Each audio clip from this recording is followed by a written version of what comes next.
Hey everyone, my name is Megan and I am a naughty mess on YouTube. I typically do a whips and FOs sort of podcast, but I have been getting some questions about how I am doing this Colorwork flat. This is for the heirloom quilt cardigan pattern. And I've said this on the podcast a couple of times that this pattern by Katrin Seeberger came out, and it's really a lot more like a recipe. There wasn't any real resources on how to do colorwork flat. I had done colorwork in the round many times. There are more colorwork flat patterns out right now with drop shoulder sweaters, but those you typically have to carry both colors to the end, and I think that becomes a little bit less complicated. With something like this, because as you can see in my bottom squares, I don't need to carry this color here. These are ZZ Textile yarn, so this is Tiger Lily and this is Luster Blue. You can see I don't carry them to this side. So what do we do to make sure that the colors catch? So and to note here, I continental knit and I Portuguese purl. So you'll see my purl come in a little bit odd, but I will show you a knit and purl row. So if we go to the back really fast, you can see I'm not catching any floats for this pattern.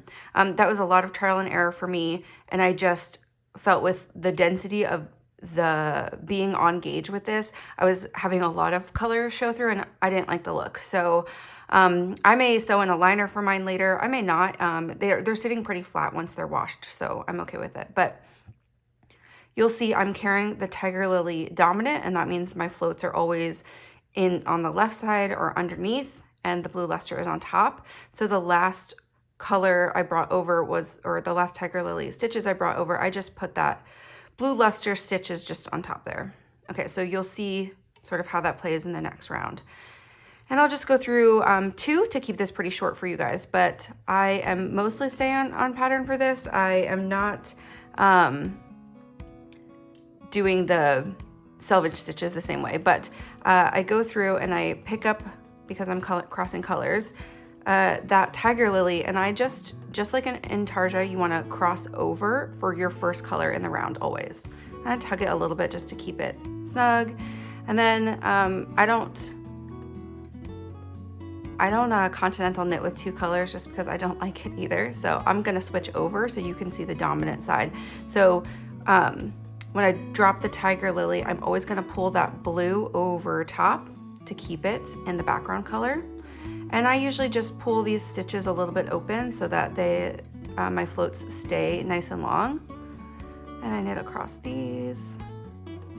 Now when I'm ready to switch color again, I will pull these open, and then I will pull the Tiger Lily from underneath. So you'll see it doesn't actually get super tangled, your colors. And I usually just go through every couple of rows and sort that out. And then I knit. And same thing when I get to the blue, I'm just pulling over top, and it's already sort of sitting over top so you can feel that.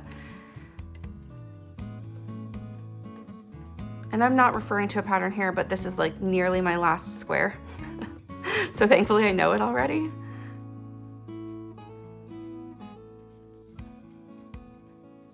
Okay, so when I get to the end of the round, I'm gonna just pull those across. I will just do the same thing. So I'm just gonna pull my blue over top. I'm not doing any real interlocking on the row where I end. And I am going to just finish out that row. So you'll see here again, the Tiger Lily is just sitting underneath, and blue luster always finishes out the rows for this pattern. You're always gonna have at least 2 stitches on the border with blue. So every row sort of looks like this. So you'll even see in my previous, where I was doing just the small part of the star, every blue return you're gonna have Tiger Lily pass over, both the one you did and then the next one. So let me set up for my purl round. Okay, so here we will start. And I will be pulling across. And so I actually am switching my pin every time. I could do this with 2 pins instead, or one around my neck and 1 pin, but it's just been easier this way. So I'm gonna drop blue luster. And if you were doing it continental or throwing 1 English, you just or doing the same thing. Though this part in the beginning, I would probably not set up with 2 colors because you really have to make sure that you're doing the intarsia piece here. You just want to make sure that you're pulling your tiger lily over top again, the one that was already passed over, and then the new one. So you're interlocking so you don't get a gap on the front side. And then I am gonna just knit those purl those stitches. And when we come to the next one, I'm just gonna do the same thing that I would do if I was throwing Colorwork. You know, I would just come over here with my blue stitch. I am gonna just do my pin.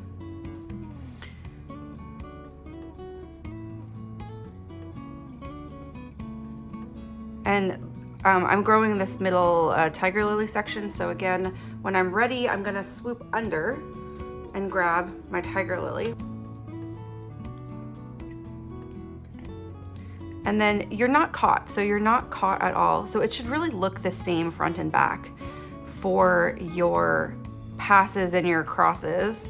The only one you're really worried about is that first stitch in your second color every row. So again, I'm going over and I'm just gonna pull them loose.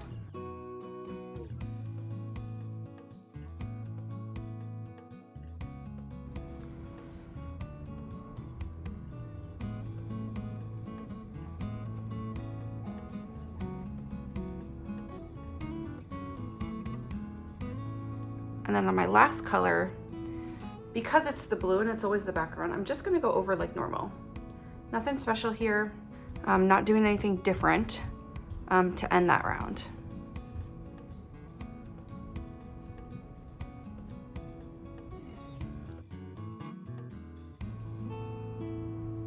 I'll just show you that first stitch again on the front side. So